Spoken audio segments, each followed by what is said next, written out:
大熊猫爱宝的老父亲江爷爷曾经说过，宝家的熊猫都是7月份生日，所以宝家的饲养员也要7月生日才好。而随着官宣爱宝成功产下双胞胎的喜讯，饲养员宋爷爷恐怕要成最大受害者了。就在今天早上，韩国爱宝乐园终于传来喜讯，心心念念的大熊猫爱宝于当地时间7月7日成功产下2女，大魔王福猪猪也成功当上姐姐了。明明是皆大欢喜高兴的事，为啥说宋爷爷会成为最大受害者呢？其实问题的关键就在于熊猫宝宝出生的日期上。熟悉旅韩熊猫宝家3口的都知道，便宜爹乐宝是2012年7月28日出生在避风峡基地的公猫，端庄美丽的爱宝是2013年7月13日同一基地出生的母猫，而废头子福宝是他俩旅居韩国后的爱情结晶，于2020年7月20日成为韩国首只本土出生的大熊猫。细心的观众肯定都发现了，这一家真的是整整齐齐全部在7月份出生，恰好江爷爷的生日在7月18日，完美融合到宝家的7月生日大狂欢中。而此刻5月份生日的宋爷爷只能默默在一旁抹眼泪，恨自己没能出生在7月。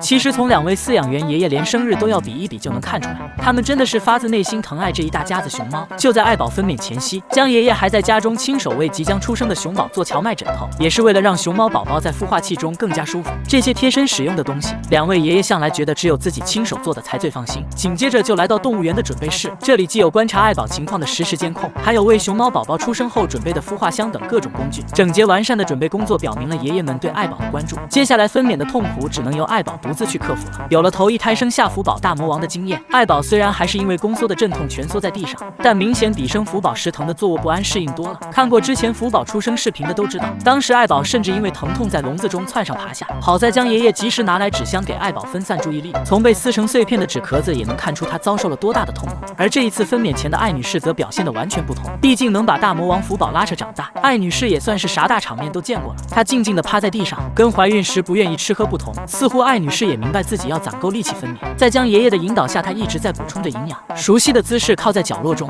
依旧是暖心的爷爷陪在身边不断安抚，贴心的为爱宝按摩放松她紧张的心情。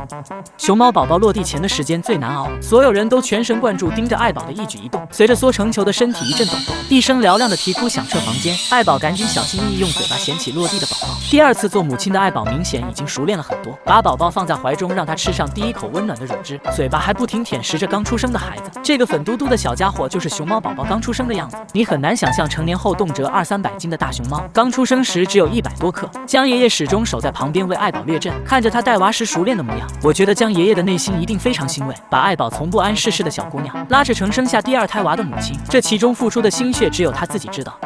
隔了没多久，第2只熊宝也成功落地，爱宝一手抱着娃，一手小心地把刚出生的往怀里揽。第1次面对照顾2个孩子的考验，虽然显得有些手忙脚乱，但母性的伟大就在于总能如同本能般承担起照顾孩子的重担。2个熊宝的出生耗费了爱宝大量的力气，他靠在栏杆上大口喘着粗气，不知道此刻的爱宝有没有回想到第1次生福宝时的画面。江爷爷赶紧进来为宝贝女儿打扫房间，清理分娩时洒落地上的羊水。江爷爷的出现并没有让爱宝心生警惕，反而特别配合爷爷的工作。他只是不会说话，但他什么都懂。爷爷对他的好，爱宝牢记在心里。看到爷爷守在笼边用手机拍照，爱宝赶紧衔着宝宝来到爷爷面前，让他能清楚地拍到自己刚出生的宝宝。接下来的时间里，压力就给到了2位爷爷，他们要开始全天不间断地记录好爱宝和熊猫宝宝的状态。工作虽然辛苦，但喜悦是发自内心的。宋爷爷和江爷爷兴奋地拥抱，这种喜悦就像看到自己的孩子有了宝宝后的模样。而作为正经亲爹的乐宝，直接化身了蜘蛛侠，不断朝着老婆的房间打探，2发中3弹。不得不说，乐宝确实有点实力。而福宝也安静地待在笼中，似乎他也明白自己的妈妈此刻需要安静的休息环境。接下来的3-4个月中，福宝也要和爸爸一起卖力营业，为妈妈和妹妹们攒奶粉钱。最后让我们看看刚出生的熊猫宝宝，希望小家伙们能健康顺利的长大，只是别学福宝大魔王姐姐就好了。